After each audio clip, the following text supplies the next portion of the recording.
This might be the most important video on the mean value theorem, and that's why you should care. So what I'm about to tell you seems pretty obvious, but you can't really prove it using calculus until you've proven the mean value theorem, or you have to use a mean value theorem.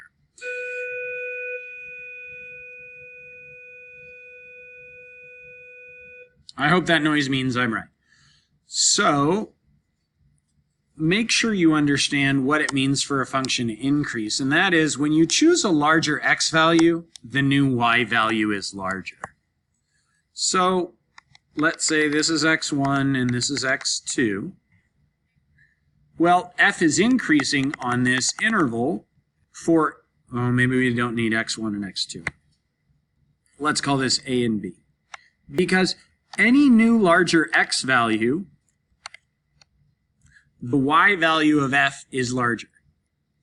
And it says f, or some function, would decrease on an interval if with a larger x value, x2 greater than x1, the new y value is smaller than the old y value. Okay. So let's draw another function still named f, starting about here to there. F is decreasing with a larger x value. The new y value is smaller. Okay? That has not changed. Okay? So the interesting part is, or the useful part in terms of AP calculus is, once you know the mean value theorem, it must be the case if f is increasing on an interval, then f prime of x is positive on that interval. Weirdly, that can't be proven without the mean value theorem. But it should make sense that everywhere in between a and b, so this left-hand side, everywhere in between a and b, because f has positive slopes, its first derivative is positive, f is increasing. And then when f is decreasing, the slopes of all the tangent lines to f, or f prime of x, is negative. We're going to be leveraging that information a lot. So we already know where x squared is increasing. We already know where x squared is decreasing. X squared is increasing, starting at 0 and going to the right, and x squared is decreasing, I guess, starting at negative infinity all the way up to 0. But we're going to use this idea that a function is increasing when its first derivative is positive, and a function is decreasing when its first derivative is negative. So x squared is continuous. I don't have to worry about that. Let's just figure out what y prime is. I'm going to start up a little higher. Y prime is 2x, and now we're going to find critical values. We're going to let y prime equal 0. Since x squared is a polynomial, its first derivative is never undefined. And we get x equals 2 as the only critical value of x squared. So the reason a critical value is important is that's the only place a derivative can change signs, where that derivative is equal to 0 or undefined. What I'm making now is called a sign chart. I'm going to put in all the critical values. That's actually only x equals 0. And because the domain of x squared is all real numbers, I have put left and right hand arrows. I'm going to add a few more details. These are x inputs. And this sign chart is the sign of y prime equals 2x. So we don't care about the numerical values of y prime. All we care about are the signs. So let's think of some number that's greater than 0, like x equals 1. When x equals 1, what's the sign of y prime? Well, 2 times 1 is 1, so I'm going to write positive up above here. And then think of a number less than 0, like -1. For all numbers less than 0, y prime is 2 times negative 1, negative. That might be a jump to say that for all values less than 0, y prime is negative, but not really. So y prime is actually 2x. What does that graph look like? It looks like this. Where is the only place that graph crosses the x-axis, changes signs, goes from negative to positive? That's at x equals 0, which is what we wrote. So this sign chart tells me that y prime is negative for values less than 0, which means y equals x squared is decreasing for values less than 0. Actually, I'm going to write all of it. So first I'm going to write y equals x squared is continuous. That's super important.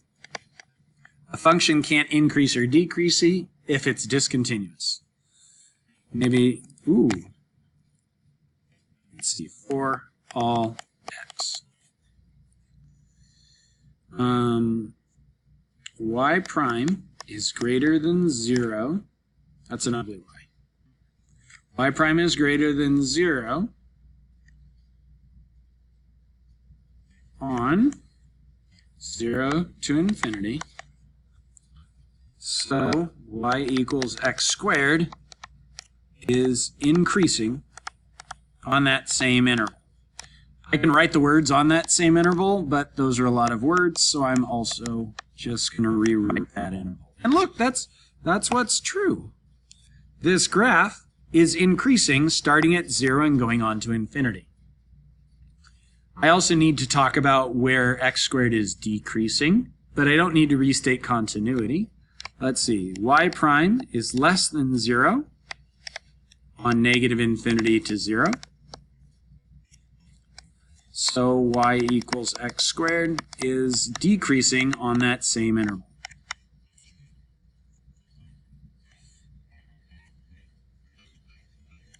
And that's it. Weirdly, that seems pretty obvious to most of us, but you can't prove that a function must be increasing if its first derivative is positive without the mean value theorem.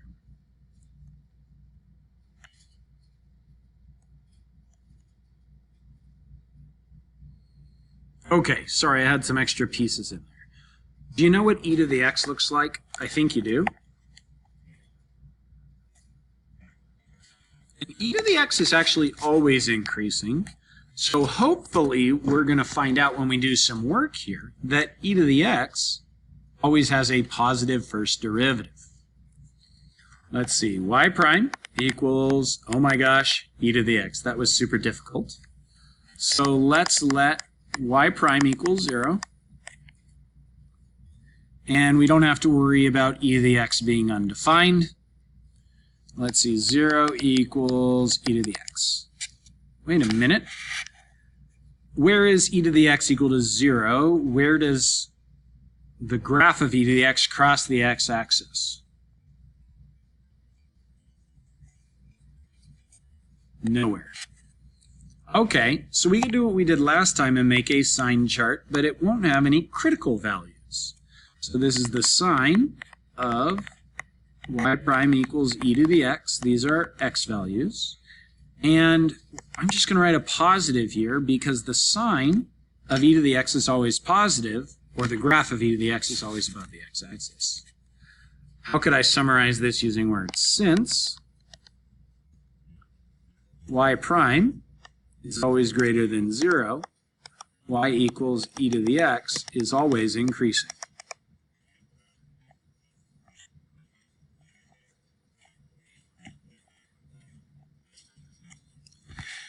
I was asked where e to the x is decreasing, and I feel like I've covered that, but this is the AP test we're trying to get ready for, so let's be super explicit. Since y prime is never negative, y equals e to the x is never decreasing.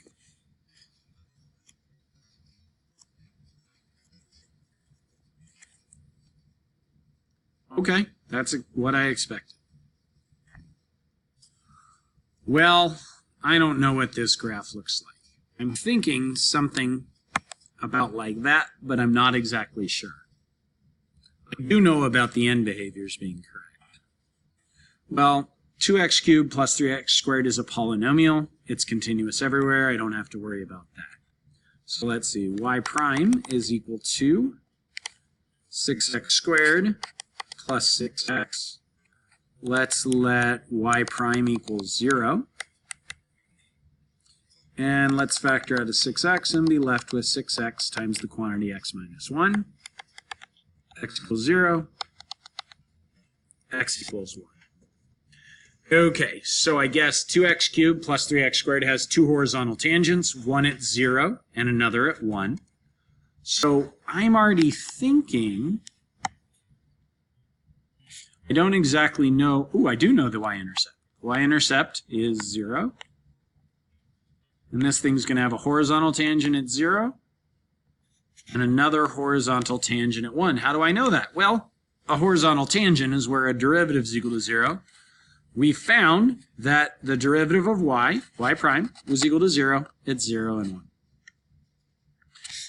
So I'm expecting to find that 2x cubed plus 3x squared increases from negative infinity to 0, decreases from 0 to 1, and increases from 0 to infinity. Let's make sure using a sign chart. So on a sign chart, we're going to put arrows at the end because the domain we're given is not restricted. These are x values, and we're given the sign of y prime. So the only place a function can change signs, by this case function meaning y prime, is when it's equal to 0 or undefined. Polynomials aren't undefined. You actually don't have to substitute numbers exactly. You can just pretend to substitute numbers. So we're thinking y prime is equal to 6x times x minus 1. If you choose a number larger than 1, like a million, you're going to have 6 million plus 999,999. That's going to give a positive value. Likewise, if I use negative a million, 6 times negative a million times negative 1,000,001 is also going to be positive. I assume we get a negative sign in between 0 and 1, but can we prove it? Sure. Use x equals 1/2. When x equals 1/2, 6x is positive. Doesn't matter that it's 3, just think positive. And when x equals 1/2, x minus 1 is negative. What do you get when you multiply a positive and a negative? Negative.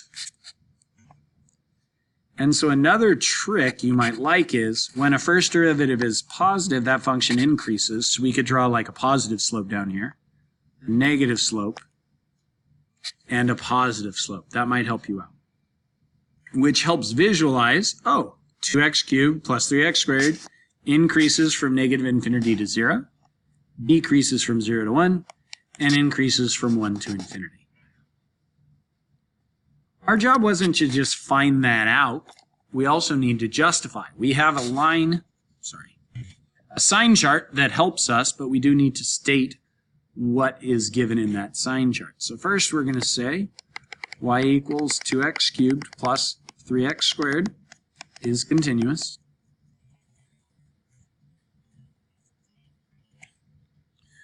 Y prime is greater than 0 on two intervals.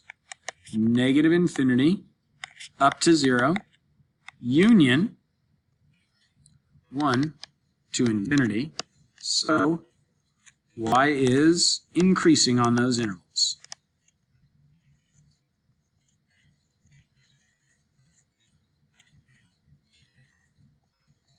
Okay. And let's see, y prime is less than 0.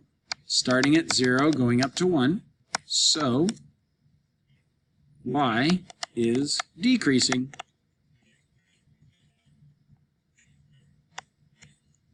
On 0 to 1.